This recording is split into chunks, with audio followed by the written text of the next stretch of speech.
નીચેનામાંથી કયા સંયોજનની જોડી મેટામર નથી?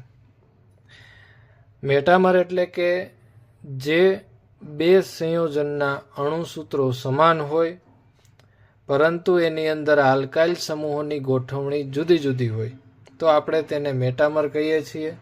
અને મેટામર છે એ બંધારણીય સમઘટકનો જ એક પ્રકાર છે. એટલે કે અણુસૂત્રો સમાન પરંતુ આલ્કાઇલ સમૂહોની ગોઠવણી એ જુદી જોવા મળે. તો વિકલ્પ એમાં આપણે ચેક કરી લઈએ તો ક્રિયાશીલ સમૂહ છે ઈથર છે. ઈથરની એક બાજુ એક આલ્કાઇલ સમૂહ આવેલું છે અને બીજી બાજુ ટોટલ 3 આલ્કાઇલ સમૂહ આવેલા છે.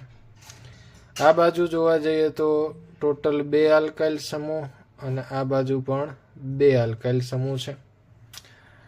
ઓક્સિજનની આ બાજુ 2 કાર્બન અને આ બાજુ પણ 2 કાર્બન છે. આ ઓક્સિજનની આ બાજુ 1 કાર્બન છે અને આ બાજુ ટોટલ 3 કાર્બન છે. પછી અહીંયા NH ગ્રુપ છે. એમાઇન ગ્રુપની એક બાજુ 1 કાર્બન વાળું આલ્કાઇલ સમૂહ છે અને આ બાજુ 3 કાર્બન વાળું આલ્કાઇલ સમૂહ છે. જ્યારે અહીંયા 2 કાર્બન વાળું આલ્કાઇલ સમૂહ અને અહીંયા 2 કાર્બન વાળું આલ્કાઇલ સમૂહ છે. અને છેલ્લા વિકલ્પ ડીમાં એમાઇન છે અને આ બાજુ 1 કાર્બન વાળું આલ્કાઇલ સમૂહ અને બીજી બાજુ 3 કાર્બન આલ્કાઇલ વાળું અને બીજું છે એમાં 1 કાર્બન વાળું અને બીજી બાજુ 3 કાર્બન વાળું છે. તો 4 વિકલ્પો મિત્રો આપણે ચેક કરીએ તો આલ્કાઇલ સમૂહોની ગોઠવણી જુદી જુદી જોવા મળે છે. આ બાજુ 1,3 છે તો આમાં 2,2 છે. તો આને આપણે મેટામર કહી શકશું. ઓપ્શન બી છે એમાં ગોઠવણી 2,2 છે અને આ બાજુ 1,3 છે. તો બંનેના અણુસૂત્રો તો સમાન છે પણ આલ્કાઇલ સમૂહોની ગોઠવણી જુદી જુદી છે એટલે વિકલ્પ બી ને પણ આપણે મેટામર કહી શકશું.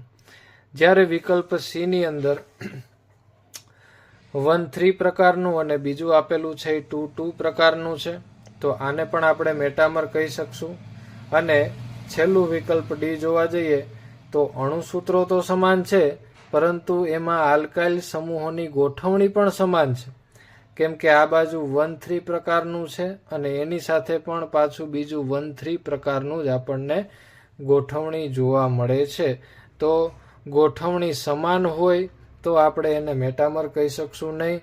એટલે આપણને જે પ્રશ્ન પૂછ્યો છે કે કઈ જોડી મેટામર નથી તો આપેલ 3 જોડી છે એ બી અને સી એ ત્રણેય મેટામર છે અને આપણો જવાબ આવશે ડી કે તે મેટામર નથી.